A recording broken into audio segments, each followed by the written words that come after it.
Now, this illustration deals with live parts guarded against accidental contact in accordance with NEC 110.27, A as in Apple 2. Now, notice the piece of equipment that you see illustrated. The side of it has that diamond mesh metal that has little diamond openings into it, so the equipment bus, when it's loaded up, can dissipate heat.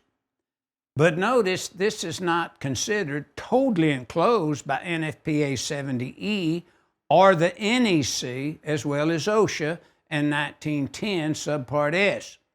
So this equipment, as you see illustrated, has to be in a room where the appropriate workspace in front of it is shown, which would be based upon that wall.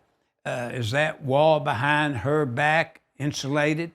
Type wall, is it a grounded wall? Is there equipment opposite equipment like we've gone through in A1, A2, or A3 to 110.26A?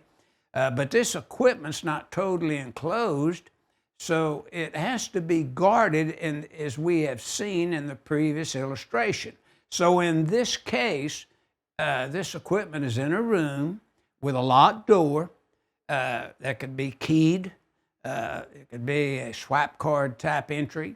It could be a punch pad type entry, but it has to be guarded, not out in an area where people would have access passing by it that was not qualified to know the danger of that equipment because it's not totally enclosed.